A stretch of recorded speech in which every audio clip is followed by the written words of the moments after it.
8 games into his Red Sox career, J.D. Martinez was getting booed by the Fenway Park crowd. Just like David Price had warned him, it could have been worse.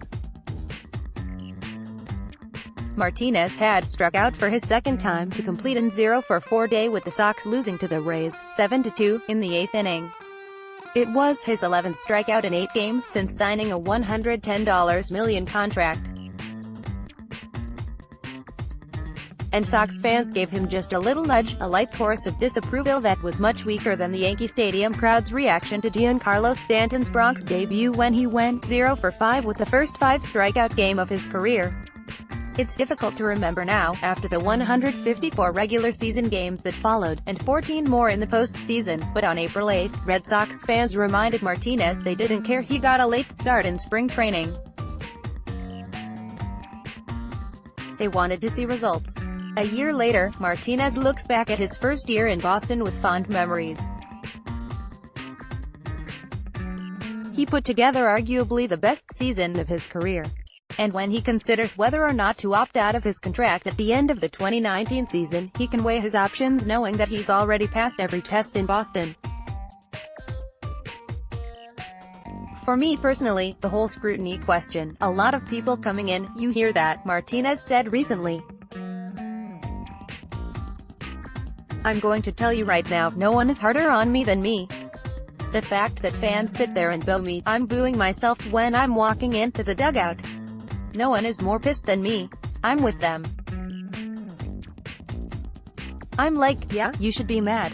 That's terrible. For me, it's never really bothered me because I'm so locked in and caught up in the process that I don't worry about the outside noise. Obviously, I love Boston. I love the passion. It kind of matches my personality. The fans, I almost feel like they're just as passionate as me. Obviously I'd love to stay here, but that's not something I'm worrying about right now. Adding another layer to Martinez's giant success in a Red Sox uniform is that so many hitters around him also had career seasons in 2018, most notably Mookie Betts, who won the MVP after finishing 6th in MVP voting in 2017 despite having his worst career season. Betts' average went from .264 to .346, his OBP from .344 to .438 and his OPS from .803 to 1.078. After hitting 24 home runs in 2017, he connected on 32 home runs a year later. Despite 108 fewer at-bats, he missed 3 weeks with an oblique injury. MVP season, a phenomenal season both offensively and defensively, Martinez said. Nobody is taking the credit away from Betts for his phenomenal year, but there's little doubt the new DH had an impact. Most noticeably, Betts picked up Martinez's well-known habit of hitting the ball in the air with much more frequency.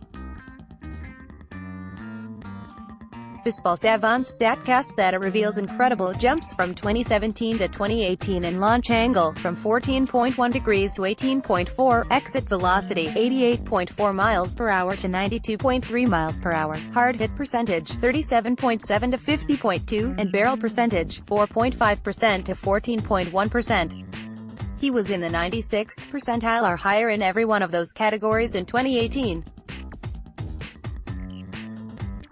Was one of those things where when I first came into spring training I remember Alex Cora kind of guiding me towards Mookie, telling me, hey, this is your guy.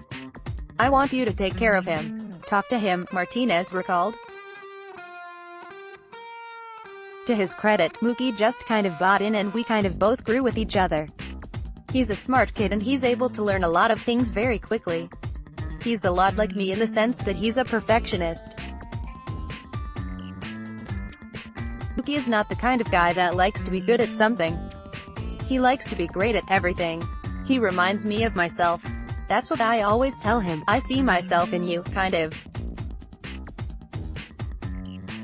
Because we both want to have the perfect swing and the perfect plan and going up there and executing it perfectly. Betts remembers Martinez presenting multiple ideas to him early last year. I think he kind of showed me different things, opened my eyes to new things and challenged me to get good at it, Betts said. It's definitely something that I can appreciate. I like the challenge to get good at something within the game. I'm always trying to compete and be good at everything that he showed me within the game. And then the game just kind of came. I wouldn't say it came secondary, but it kind of followed as what he showed me came true. He came in and kind of got me on track, and he's kind of kept me on track, and I'm blessed to have him as a teammate. And as a friend especially. Betts put up a historic season in multiple categories, including his two-strike approach, which, as Fangraphs points out, was one of the best since Barry Bonds. Betts hit a remarkable .300 with a .922 ops and 38 of his 84 extra base hits with two strikes. The MLB average with two strikes last year was .173 with a .519 ops. He can improve, Cora said of Betts. You saw what happened in October, all those takes early in the count. We'll get back to hunting pitches in the strike zone and driving them. He's in a spot now where he will hit second, he'll have more opportunities to drive in runs, and I don't know who is going to hit third, but there will be certain days that those two big boys will hit back-to-back. That'll be fun to watch, Mookie and J.D. hitting back-to-back. He works hard, he wants to be the best player in the game. Last year he was amazing in all aspects. But I guarantee you that, while October was great as a group, he found a few things that he needs to get better, and he will. Betts' postseason might have been the only stretch of 2018 that presented him with any learning opportunities. He hit just .210 with a .623 ops. As Cora noted, his plate approach changed, with Betts looking timid at times. According to Brooks Baseball, from the regular season to the postseason, Betts lowered his swing percentage by 12% on fastballs, 31% on breaking balls, and 46% on off-speed pitches. Martinez, too, has eyed one thing to work on in 2019. I'd like to maintain my body a little better, stay more on it than I usually am, the 31-year-old said. I think last year I wouldn't say slipped up, but I took it for granted a little bit where I think this year I gotta stay more on top of it. I'm not one to make excuses. But there was a time right around August, my whole oblique was acting up. I don't know what I did to it. It got better in September, thank God. Those last 2 weeks before the playoffs, it started feeling a lot better. I was able to hold it a little longer. He also thinks he learned something about hitting at Fenway Park, where he hit 26 of his 43 homers. Don't hit the ball to right field in the first month or two, because it's cold and the wind is blowing right in, he said. For me it's always been the same.